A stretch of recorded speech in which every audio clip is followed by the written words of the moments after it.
بسم اللہ الرحمن الرحیم رب اشرح لی صدری ویسر لی امری واحلل عقدۃ من لسانی یفقہوا قولی۔ علم و یقین کی دنیا میں آپ سب دوستوں کو خوش آمدید۔ ویورز، کسی بھی علم پر اگر آپ کا یقین نہ ہو تو کامیابی آپ کو نہیں مل سکتی۔ یہاں ہم بات کریں گے کہ ہمارا دین اسلام علم کے بارے میں ہمیں کیا کہتا ہے، اور ہماری مقدس کتاب یعنی قرآن مجید ہمیں علم کے بارے میں کیا احکامات دیتی ہے۔ ویورز، قرآن کریم کی پہلی وحی یعنی سورہ العلق ہمیں پڑھنے اور علم کی طرف متوجہ ہونے کا حکم دیتی ہے۔ اس کے علاوہ یہ کتاب کا علم و یقین ہی تھا کہ ملکہ بلقیس کا تخت پلک جھپکتے ہی حضرت سلیمان علیہ السلام کے دربار میں آ گیا، جس کا ذکر قرآن پاک میں سورہ نمل کی آیت نمبر 40 میں کیا گیا ہے۔ ویورز، انسان کو اللہ کی تمام مخلوقات پر فوقیت اس علم کی بنیاد پر دی گئی ہے۔ اللہ رب العزت نے جب حضرت آدم علیہ السلام میں روح پھونکی تو سب کو حکم دیا کہ اسے سجدہ کرو، اور کہا کہ یہ وہ جانتا ہے یعنی علم رکھتا ہے جو تم نہیں جانتے۔ پھر اللہ رب العزت نے یہ ثابت بھی کیا تو سب نے سجدہ کیا سوائے ابلیس کے، جو کہ مردود ہوا۔ ہمارے پیارے آقا حضرت محمد صلی اللہ علیہ وآلہ وسلم نے بھی علم حاصل کرنے کی تاکید کی ہے۔ آپ صلی اللہ علیہ وآلہ وسلم نے فرمایا، علم حاصل کرنا ہر مرد عورت پر فرض ہے۔ علم حاصل کرو یہاں تک کہ تمہیں چین جانا پڑے۔ تم سب میں بہتر وہ شخص ہے جو قرآن مجید پڑھے اور پڑھائے۔ اس کے علاوہ ایک دعا بھی ہے کہ رب زدنی علما، میرے رب میرے علم میں اضافہ کر۔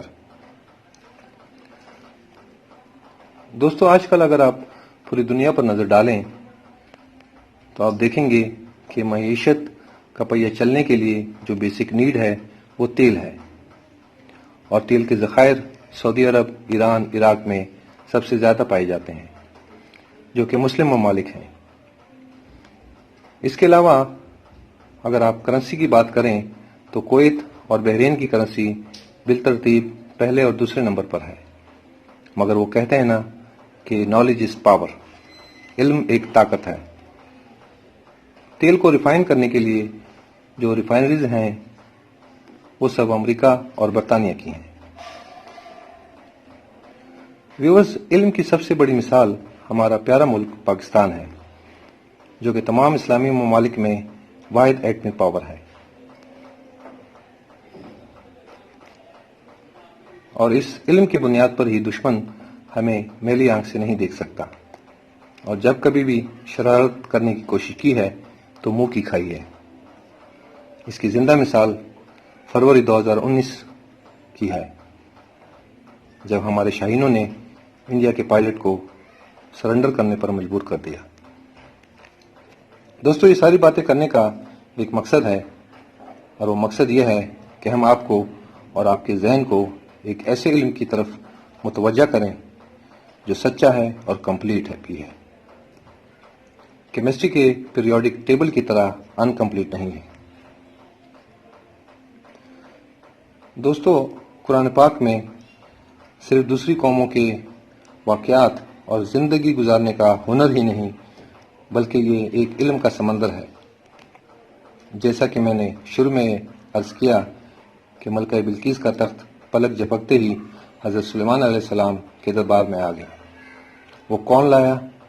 جس کے پاس کتاب کا علم تھا، یعنی ذکر کس کا ہو رہا ہے؟ کتاب کے علم کا۔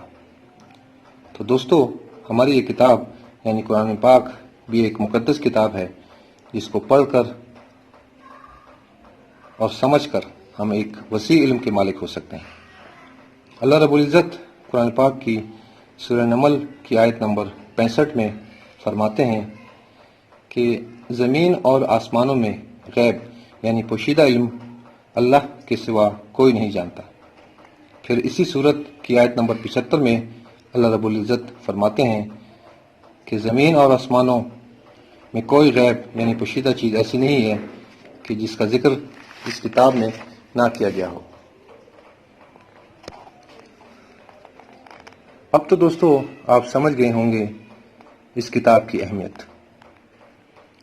ویورز، شاعر مشرق حضرت علامہ اقبال رحمۃ اللہ علیہ قرآن پاک میں علم و یقین اور ہدایت کے بارے میں فرماتے ہیں کہ تو جاہل اور صوفی کامل ملا کے پھندے میں ایسا پھنسا ہے کہ تو نے قرآن مجید سے ہدایت لینا چھوڑ دی ہے۔ قرآن پاک کی آیتوں سے تجھے بس اتنا ہی کام رہ گیا ہے کہ جب تیرے بوڑھے کی روح اٹک گئی ہو تو سورہ یاسین لے کر بیٹھ گیا۔ اس میں کوئی شک نہیں کہ اس کی روح آسانی سے نکل جائے گی۔ مجھے افسوس تجھ پر ہے کہ جس کا ایک ایک لفظ زندگی دیتا ہے، اس سے بھی تو نے مرنا ہی سیکھا۔ جس قرآن سے تو نے مرنا سیکھا ہے، کاش اس قرآن سے تو جینا بھی سیکھ لیتا۔ تو اس لیے دوستو، ہماری آپ سب دوستوں سے گزارش ہے کہ آپ سب دوست قرآن پاک کو ترجمے کے ساتھ پڑھیں اور فرقہ بازی اور مسلک میں نہ پڑھیں، بلکہ قرآن مجید کا ترجمہ ہر مسلک کا لکھا ہوا پڑھیں۔ بس آپ کی نیت یہ ہونی چاہیے کہ اللہ آپ کو ہدایت دے، کیونکہ اپنے مسلک کی کتابیں پڑھ کر حق تلاش کرنا ایسا ہی ہے جیسے گراؤنڈ میں اکیلے دوڑ لگا کر پہلے نمبر پر آنا۔ آخر میں دوستو، آپ سب سے گزارش ہے کہ ہمارے چینل کو لائک اور سبسکرائب کریں تاکہ ہماری نیکسٹ ویڈیوز آپ کو ملتی رہیں اور ہمیں پتہ چلتا رہے کہ ہماری ویڈیوز آپ کو پسند آ رہی ہیں۔ اللہ میرا اور آپ کا اور ہم سب کا حامی و ناصر رہے۔ بہت شکریہ۔